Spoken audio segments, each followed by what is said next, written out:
Hey, business building warrior. Welcome to Silent Sales Machine Radio. I'm your introduction host. I've got our once a week guest hosts popping on here in just a moment. Of course, I'm talking about Brian and Robin Joy Olson, two of the great coaching directors on our team. I'll share more about that in just a moment. A couple announcements first, real quick. Hey, if you haven't grabbed a copy of the book that launched this podcast, we've got about 6 million downloads on iTunes alone at this point.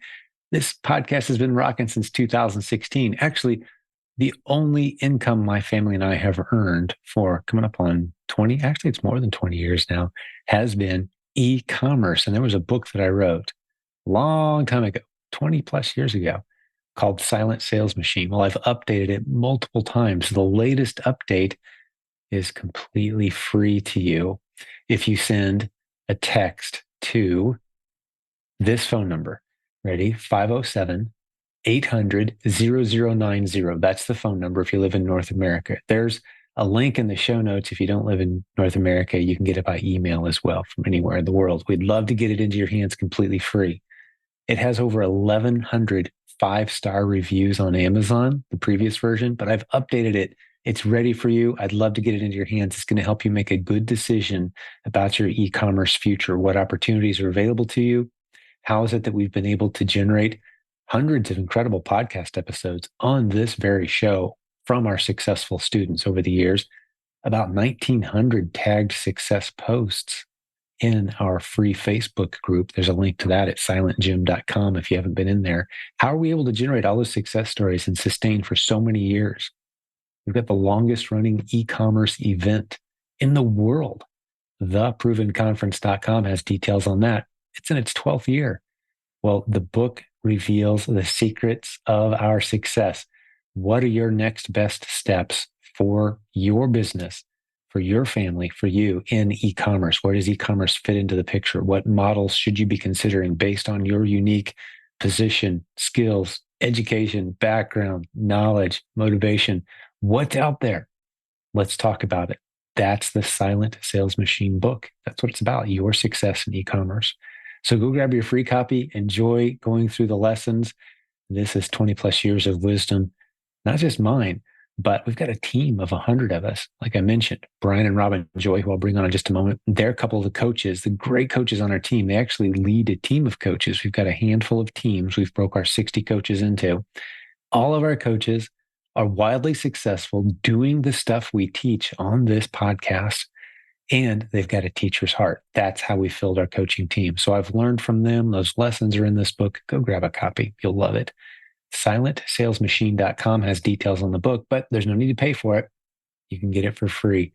Instructions are in the show notes today near this audio or video where you're listening to this on how to get a free copy. Well, hey, today's topic is about test-worthy ASINs on Amazon. You hear us talk all the time around here on this show, if you've listened for a while, that the secret to success on Amazon isn't about finding the right product, finding profitable products, finding a good product. That's not what it's about, especially if you're new. The strategy is finding test-worthy ASINs, finding test-worthy listings on Amazon that you can go sell against with a reasonable expectation of having the worst case scenario being break even.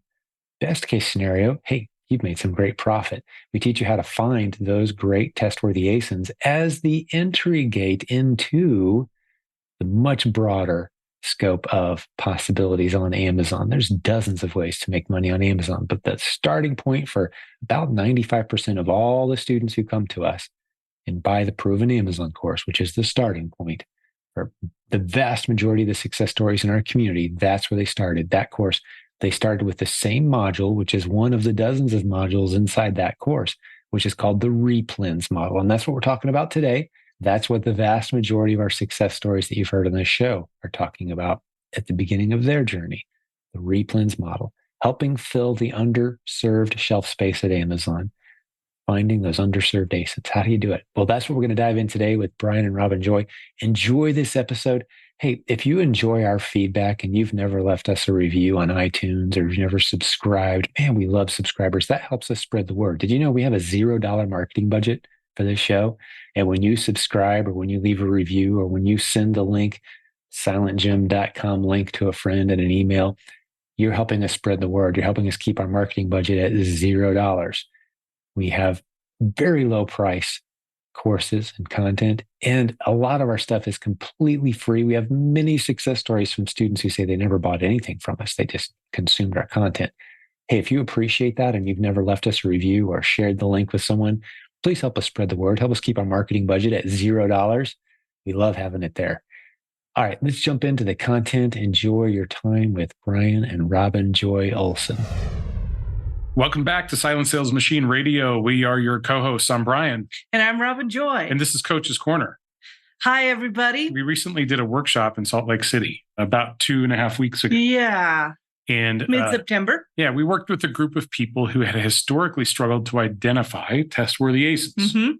It was pretty awesome weekend, wasn't it? It was a great workshop. We really, really enjoyed it. In fact, if anyone out there is interested in doing a workshop like that with us, we are going to do another one. If you go to provenamazoncourse.com/100, 100, the number's 100. There you can fill out a questionnaire and let us know where you'd like us to do the next workshop. We probably won't do it in Salt Lake City. Where should we do it? Let us know. Yeah. All right. So we talked to these people. We did this workshop. This was a 2-day workshop. And we spent the first half of the day Mm-hmm. reviewing what we believe are what we found are the most important qualities in identifying a test-worthy ASIN. Right. Those things are. Those would be velocity. We want fast sales velocity. Sales velocity. Yeah. We want to be able to get in and out within 30 to 45 days. Mm-hmm. Capital protection. Yeah, we want to at least get our money back, even if it doesn't work out. Right. We want to have some evidence of that. And we want to have evidence that it has been priced at the price we need it to be to make a profit on it that we are looking for. Yeah. So those 3 things, we have 3 data points where you can go and look at those. And we've shared those before. Yep. But we get a lot of questions. Well, what was interesting is that after we covered that very thoroughly for about a half a day, yes, right? We discussed in detail all 3 points, Mm-hmm. and then we turned the group loose, and there were about 20 people in attendance. Mm-hmm. Okay, and we turned them loose on sourcing a list of about 300 ASINs. Right. Okay, and we just demonstrated how we go through and do sourcing. We don't spend that much time on it, right? If it doesn't jump off the page at us, we're not digging around for it. Because we're looking to test as many ASINs as we possibly can. Right. Right. So within 1 hour, what happened? There were like 20 different ASINs that people found off of this one list. Mm-hmm. Combined, Yeah. about 20 different ASINs that were test worthy based on these three items. So and that we could test them. That math checks out. We usually say like about an hour per test worthy ASIN at the beginning. Mm-hmm. And so they were kind of working in groups, but more so individually too, right? But helping each other out. So that part was cool. So everyone sourced about the same number of ASINs. Right. And everyone found about 1. If you did the law of averages there are 20 people. We found about 20 in the course of 1 hour. Right. This was finding a supplier and everything. Yeah. So we found a supplier and we found listings that met our criteria. For the 3-step check for those 3 data points. Right. Right. Okay. And then we got to the end of that and everyone was like, wow, that's pretty cool. That seems pretty easy. Yeah. Like, what are we missing here? Is there something that we're missing? Mm-hmm. And it's hard for it to be that easy when we know that it's a struggle in the beginning. Mm-hmm. It's hard to let ourselves say, okay, we can test this. Mm-hmm. And that was one of the reasons that we put together the 3-step check and the 4-week test. And have confidence in your decision making. Right. So you do the 3-step check. Mm-hmm. You find a reliable source and off you go. Now it's test worthy and it's just a test. It's just a test. We're not buying 25 units of anything. No. Right. We're testing small. Yeah. We want to see what's actually going to happen. Mm-hmm. We have some evidence, but we want to see what's actually going to happen, not just what has happened and what will happen for us. It'll be different for different people in different places. So at the end of that, a little bit, not the end, but midway through the afternoon, we got the question and we get this a lot, even from our coaching clients. An awful lot. And it's a valid question, but we're going to answer it today. Why aren't we concerned about offer count? Why aren't we concerned about We skip the offer count, and here's why. Yeah. Let's talk about it. Let's talk about it first. What would the offer count give us? What would that tell us? If there's a certain number that's too many offers and we don't want to test it if it's too many offers, what would that give us? Let's say the number is 15. I don't want to test if the seller count or the offer count is more than 15. Would that be a valid statement? There's no way to know. I mean, we're talking about 15 may or may not be enough offers for the demand. Right. Right. Exactly. So there's a kind of a law of diminishing returns. When you go to figure out whether the offer count matters or not, you have to get a lot more information. And then you're still not really knowing for sure if it's going to matter or not. Yeah. So some of the things that you could find out, it's more complicated than just a number, right? Yes, exactly. I want to know how many of those offers are FBM offers that I probably wouldn't be competing if I were an FBA seller. Exactly. How many of those offers are priced way higher than I need to be priced? Yep. Probably not really competing against them. What else? How many of those offers have 1 or 2 items in stock? Right. And they're going to be sold out by the time my stuff gets there, they're not even going to be around. How about how many of those offers are competitive? I guess you talked about that, right? Also, it doesn't really matter if my stock is closer to the shopper than your stock. That's right. And the only way that Amazon's going to show your offer to the customer who's closer to your stock. As long as I'm reasonably priced. I mean, if I'm not $20 over or $10, depending on what the item is. Middle of the pack, like Jim says. Right. Yeah, you're going to be okay. And the only way that I know where stuff is for my own stuff. I know what the final destination of my inventory is. We can't control it. Amazon sends it where they want to, but we don't have any insight as to where the other stock is. So when we're looking at those sellers and we're looking at who's got the buy box, for instance, that's what it shows for us here in Denver when we buy it, but it might show something different to someone else. We've seen that happen frequently. Not only who's got the buy box, but whether there's a buy box or not. We talked about this at the conference, the multi-dimensional buy box. Yes. Okay, let's don't get into that though. We're talking about offer count, whether it matters or not. And we can find more information about the offer count. You can go and get a ton of information about the offers, the amount of inventory those offers had historically. I mean, prices, you can drown in data points just looking at offers. But Brian, it's just a test. It's just a test. I don't want to spend 10 minutes trying to figure out whether the sellers matter or not. I don't want to have to dig into anything. I want those 3 points right on the front page. I don't have to dig in anywhere. It's a yes or no question. Moving on. That complicates it too much for me. So when I want to test, I want 3 yeses, yes, yes, yes, then yes, test. If I have to complicate it in any way, something's ambiguous, then I'm pulling back what I've done by making testing simple. We'll get all this information. And we do sometimes use this information to go and find out why maybe a test didn't work out or what if there was anything changed since then, if we want to decide whether we're going to stay in the ASIN or not.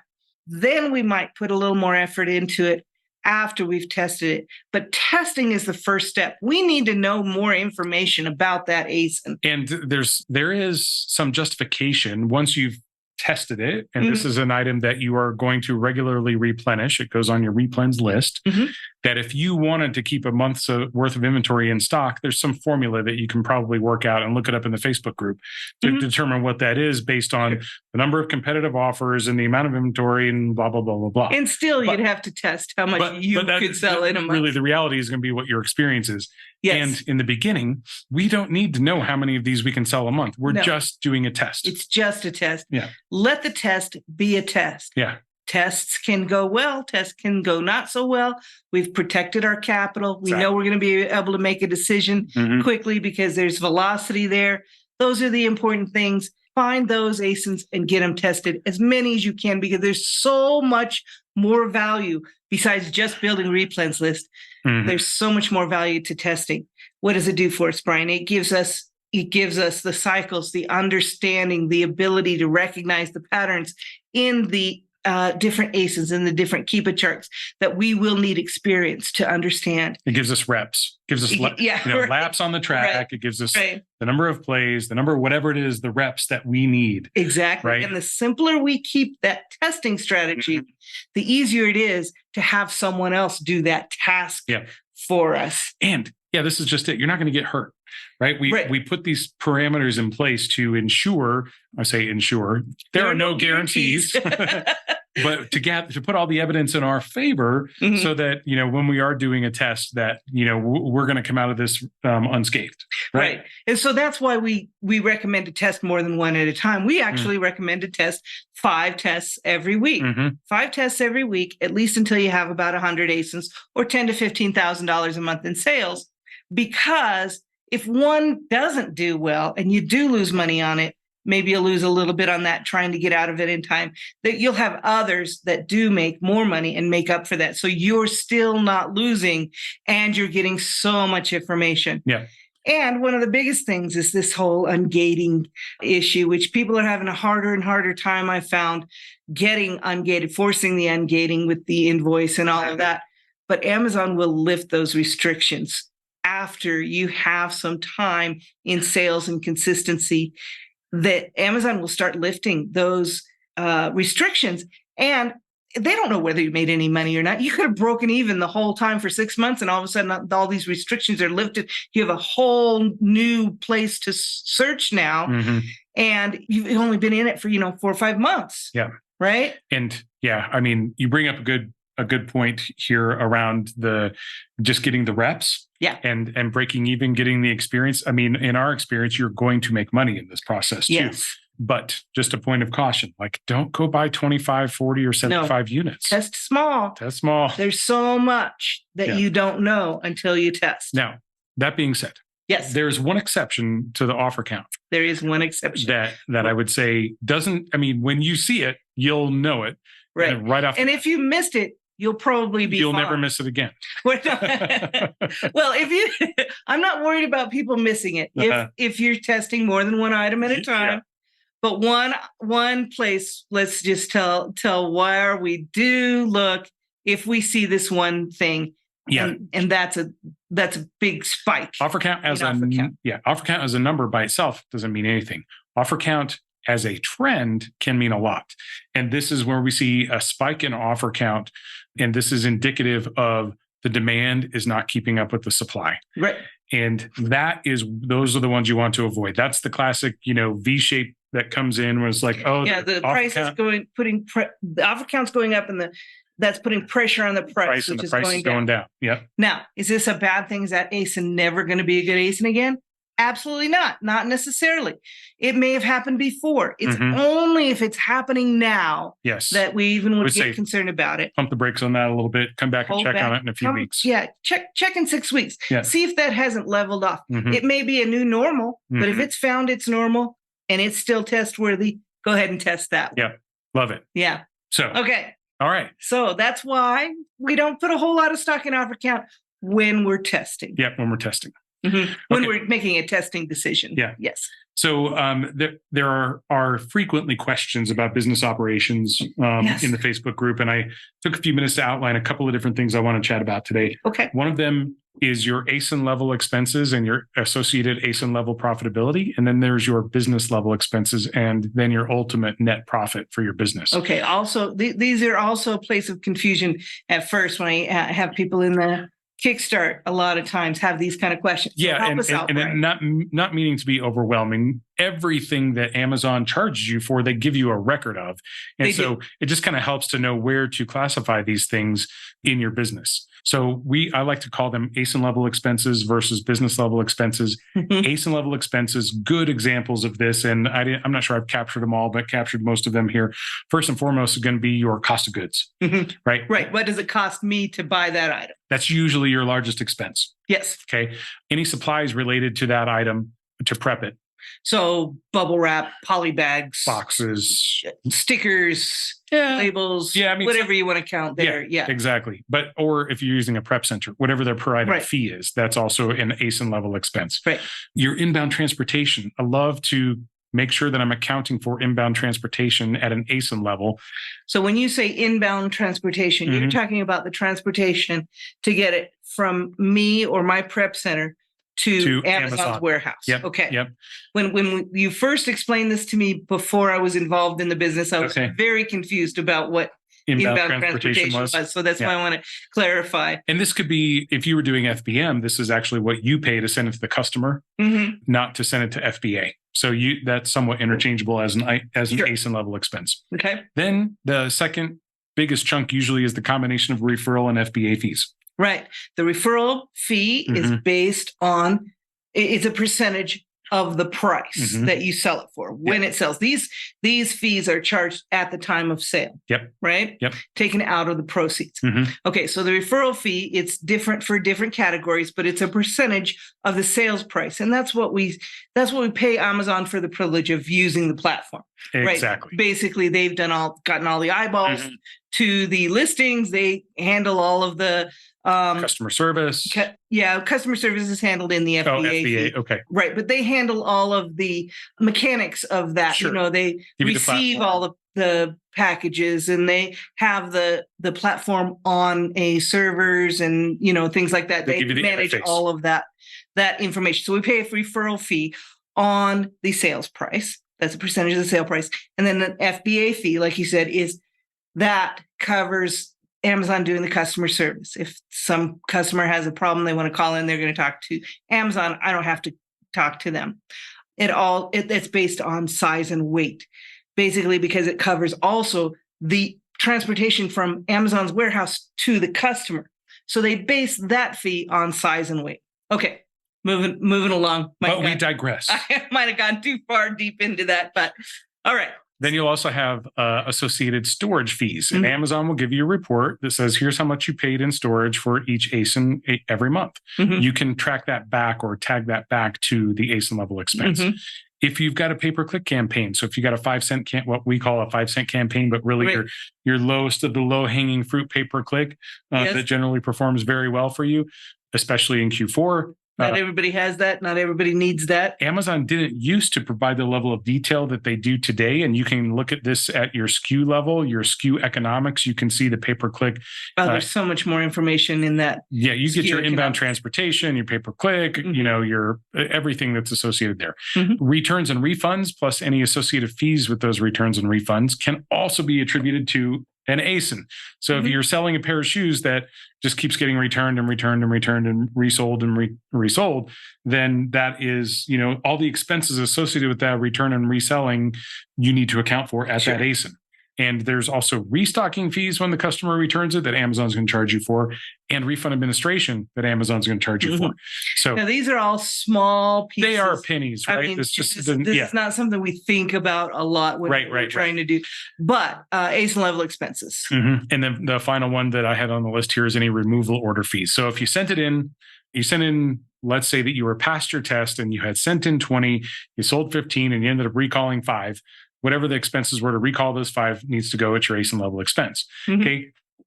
So you do the sale and you subtract all your ASIN level expenses, you are left with the ASIN level profit, or what we like to call a gross profit number. Okay. And all of your ASINs combined will keep adding to that gross profit pool. You'll have a mix of different profits for different sales. And a lot of times if you're moving a price, the same item might have different profit. Absolutely. For different sales. Okay, so that gross profit number then goes to fund your other business level expenses. Yes. And whatever is left after your business level expenses is your profit. So some of those business level expenses. So tell us about the business level expenses. What do we put there? Amazon subscription. So this is your pro seller account, $39.99. It hits every month on the 1st. Ours just hit. So if you're tracking your profitability on a daily basis, sometimes it doesn't look as good when you have a lot of inbound transportation. Your Amazon subscription kicks in and all this, these things, and you can have what looks to not be a great day. But overall, in the month, it's profitable. Any other tools that you might have? So these are not suggestions for tools that you should go get. No, we know plenty of people who use Keepa and Keepa alone. A lot of people who use Keepa and an on-page calculator, and that's the only tools they use. And they have 5-figure businesses easily.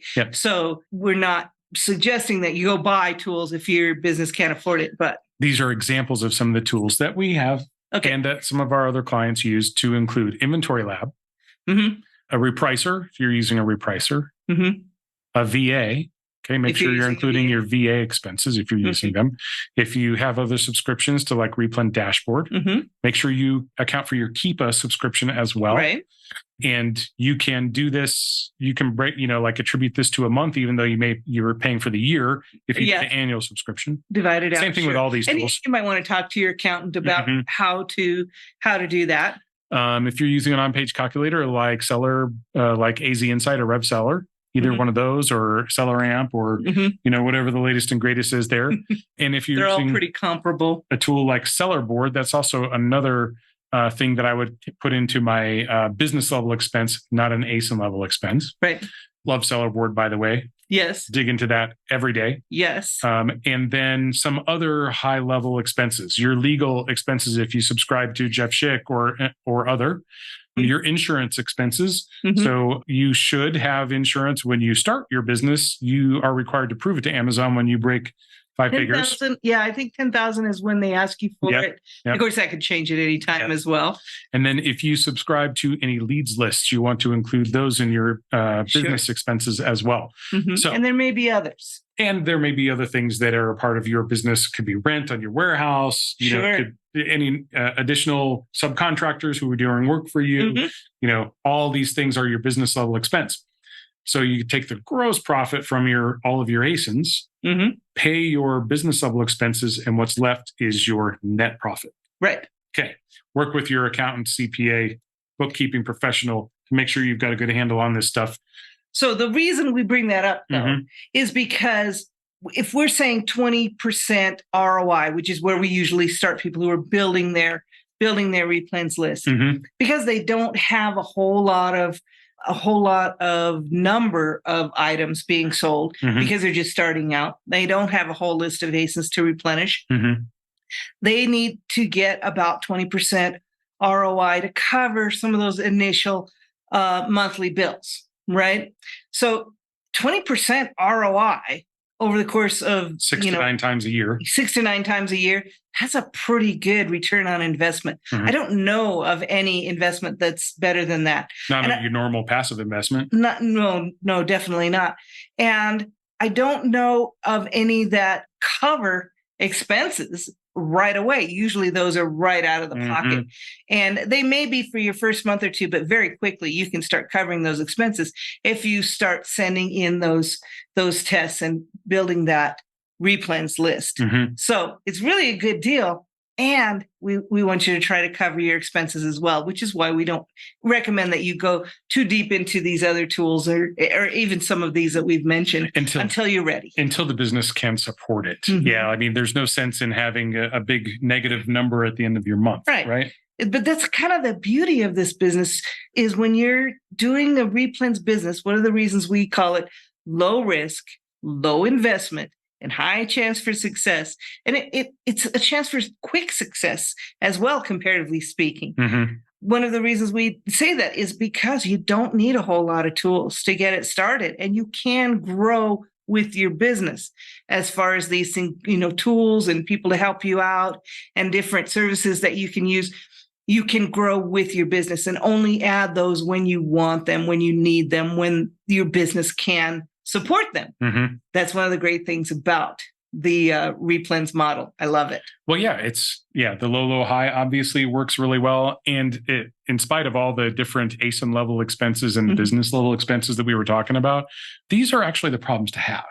Right. You want to have a business where you are calculating your gross profit and calculating your net profit versus a business where you don't know, where you have nothing to calculate. I agree. Right.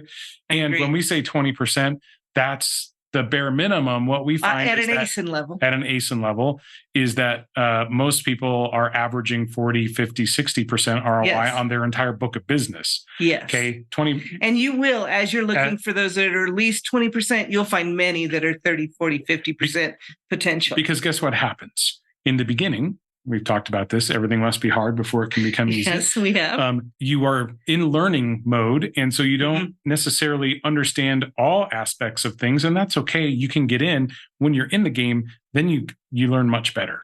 Right. It brings don't clarity. Have to know everything in order to get in the game. It brings clarity, and the action brings clarity, which brings confidence. Yes. And one of the things I was going to say, excuse me. Mm-hmm. Anyway, I'm not getting any points. We watched back the last one that we recorded, and I realized that I said when we were young and in love, and you said I'm still young. All I heard was I'm still young, and I kept talking. Then when I watched it back, I realized he said I'm still young and I'm still falling in love. Aw. So everybody started making notes of that. So excuse me for cutting you off. I did it again. Mm-hmm.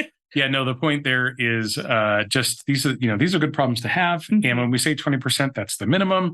Usually your gross profit numbers will more than cover your business expenses, and you'll come out, even if you were only making 20% in this 10 to 15% net. Right. And here's where I was going with this. You learn, you get better. Yeah, maybe your first 2-3 4 weeks are like, I think, I'm just going on the 3-step check, which is really all you need to do. And then things get clear for you as you're in the game and you build this clarity. And now you have confidence. Once you get momentum on your side, then, and you believe that you can find 20% deals left and right because you can, then you start finding 50% deals left and right. And you start finding 100% deals left and right. Yeah. But you have to put the bar low enough for your mind to believe that you can do this and then at the beginning, and then raise it as you go. And actually, it just raises automatically. It raises normally as a normal course of action, right? Okay, good. It absolutely does. Anything else on those expenses? No, I think that was pretty well explained. Okay. Thank you, Brian. Good. I'm on this kick lately where I like to get quotes, famous quotes, and apply them to our business. And I think this is very useful when just getting a different perspective on things. And I shared a different perspective with you on something last night. And even as I was saying it, I knew it, but just saying it in a different way. From a different place. It meant something completely different to me. And so here's the quote today from Babe Ruth. It's hard to beat a person who never gives up. Oh, isn't Love it true? This, right?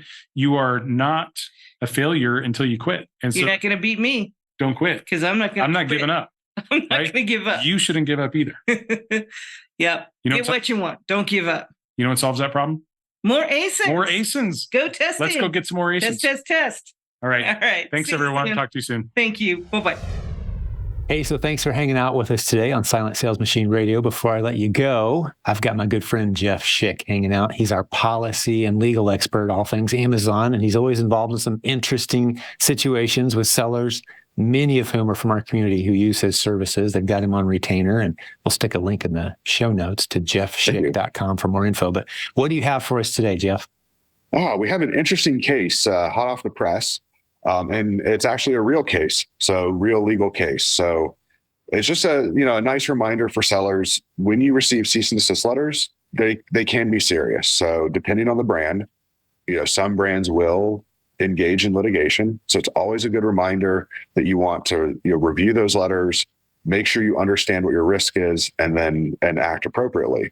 So of course, I think a lot of people that I talk to on the phone, I'm always, they hear this phrase constantly, risk benefit analysis. And that means, do the benefits of selling this item outweigh your risk?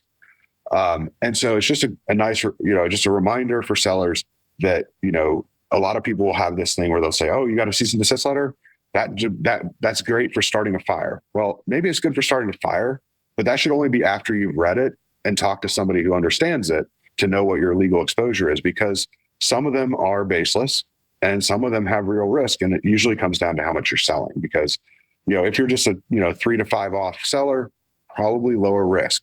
If you're a several hundred unit seller, then your risk is much higher. So you just don't want to, blindly throw them in the trash just because someone on Facebook says, "Hey, that's great burning material," and they don't ever sue anybody. Because especially you don't want to be that person that says, "Guess what? Yes, they do, and here's my check that I wrote to prove it." So it's just a nice reminder for sellers. Just to, read the letters, talk to a trusted attorney about it, figure out your risk, and then act appropriately when you receive them. Yeah, a great reason to have you on retainer. And let's just talk about that risk exposure for a moment, because from my vantage point, we have a lot of people succeeding, a lot of people doing the resale model, the wholesale model at scale. very exciting future. Amazon seems to be very pro that model based on conversations I'm having, but some brands do push back. So what is my legal exposure in all reality? You said, if you're selling hundreds of units of something, that's a little more exposure if they come and they're grumpy. But realistically, are people losing more than they've put into an ASIN in many cases that you've seen? In most cases, I would say, the answer is usually brands want to settle these cases quickly because they don't want to spend money on litigation, just like you don't want to spend it. And while it's great to think that you might be the martyr that's, holds up the first sale doctrine, the second an attorney, you go to a litigating attorney and you have your, they'll usually give you a free consultation with a litigator because they know that the next conversation is going to be, hey, how do you want to pay this $20,000 retainer? And then you rethink really quickly, do I want to go forward and be that martyr? And the answer is usually no, because the settlement offers that come in from the brands are usually less than that. And so people just have to make that decision. Now, the good news is typically settlements, when we worked on lawsuits almost every month this year so far, the settlements usually are less than the profit that the seller has made, or they're right around what the profit has been for the seller. So you walk away with a little bit of something or basically nothing, little bit of loss, not a huge, you're not mortgaging your house in most cases. Or I should say in any case we've seen so far, everyone's been able to afford the settlements. The only exception to that is sales of counterfeit products. So if you are sued for selling counterfeit products and you did sell counterfeit products, or if the products you sold come from a bad source that you can't prove authenticity, like for instance, we had a seller accused of selling counterfeit products. The brand did a test buy. They said that seller was selling counterfeit products. And when we asked for the proof of purchase, it was all eBay receipts from other random sources. Yes. There's no way to prove that their products were authentic. And so unfortunately, that seller paid many multiples of what they'd made in profit because they had sold, dozens of assumed counterfeit units. And once you've sold the item and shipped it, you have no way to call the customer and say, hey, I think it might be counterfeit. Send it to me for text. You can't do that. So you just the brand had a unit that was definitely counterfeit. There was no receipts to back up authenticity for any of the dozens of units sold. And so unfortunately that meant time to open the bank account and pay out and make it go away. But that's really the exception to the rule because as you can tell, that case has very different facts than, the typical arbitrage seller who's going and buying, a bunch of products at Home Depot, Walmart, Kroger, Publix. They don't sell counterfeit stuff. I mean, to stuff you sift through the cracks, maybe 1 in a million, but not really. They've got very strict controls. Yeah, they're authorized distributors. If you called the brand and said, hey, I just bought some of your product at website X or retailer Y, they say, yeah, of course, they're an authorized distributor, right? Or exactly. From a wholesaler or just, first level distributor. Maybe we should talk about that a little bit because I know some people who are getting excited about these opportunity aggregators and like, hey, we supply opportunities to Amazon sellers and they go and buy a bunch of product, but the invoice doesn't have my name on it when I buy from them. It has their name on it. Right. That's exposure, right? Absolutely. In fact, we should talk about that next week because then we can do another That's segment a whole on topic. All right. Well, it is. So, next week we'll dive into that one a little deeper, but be cautious. If you're getting an invoice, it better have your name on it. If it goes from the manufacturer distributor, better have your name on it. We'll dive into that next week because there's a cautionary tales you can share with us there. Well, I do have a lot of stories from the last, I'd say probably 2 weeks coming from that. So it's kind of interesting. So definitely want to talk about it for sure. Yeah, because I like, Jeff, that you have a nice array of real stories from sellers. Now, there's tens of thousands of people doing this business model, but at any given time, that handful of cases that you're taking on and things you're seeing kind of tells us where the ships are sailing. What direction are we heading here? So I appreciate your insights into helping us stay safe. And I love the lessons today. So, what I'm hearing is, especially with the replens model where I'm never going more than a few units deep on anything, typically, there's exceptions to everything potentially in the future, but typically my worst case scenario is, hey, if they come along and say, wait a second, the brand's grumpy, I don't want to have to defend myself in court, the settlement's probably going to be about the profit that I made on that ASIN. Typical case, that's what you're seeing here as a worst case scenario. Not that that's everything that could happen in the future, but so far that's what we're seeing. Because Amazon does like third-party sellers selling keeping their shelves full. They're going to defend us as best they can. But these grumpy brands, when they push back hard, and is there any way? Maybe this is a good way to end this episode today. Is there a good way to avoid those brands? What are some of your favorite ways that you would tell sellers to avoid those brands? I know I say if you see the seller count drop to 1 on Keepa suddenly or frequently, that's a sign. Maybe that's a grumpy brand. Check their other ASINs and see if it's happening simultaneously for that brand on their other ASINs. And there's some tools that help alert you to, hey, this brand seems to generate a lot of IP complaints. Right. Besides that, and what you've already told us, is there anything else that you would say to do to be cautious about the brands that you're choosing?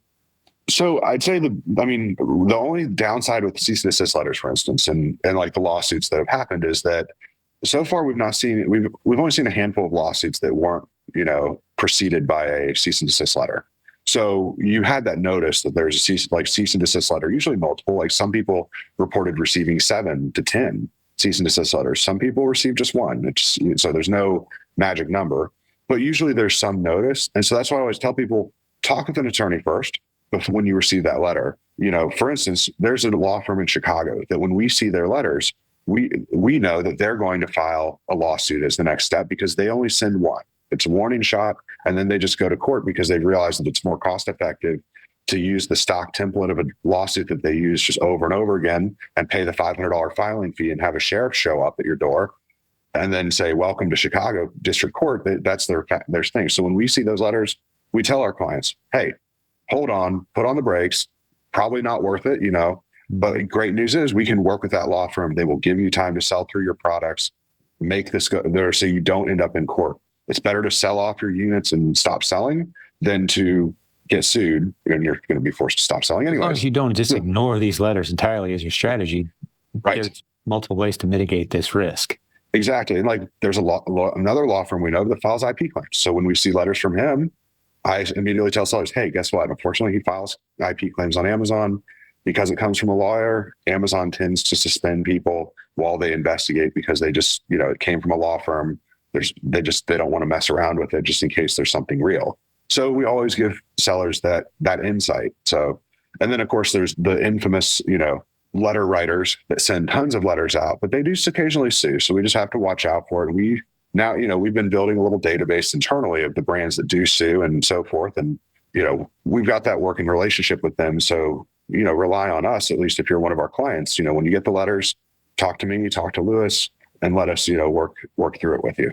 And give you advice. Yeah. So you really can minimize your risk if you cooperate with and have on retainer for a few dollars a month, someone like you, and just bounce it all off of you. And you're going to say, hey, probably worth selling out of what you got.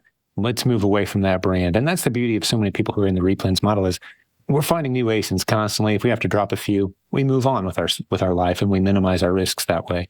Exactly. Excellent. Well, really good advice. Can't wait to have you back next week. We'll dive a little more into making sure that the inventory you're getting your hands on isn't going to get you into trouble as a good next topic. But always good seeing you. JeffSchick.com is the website. Get him on retainer.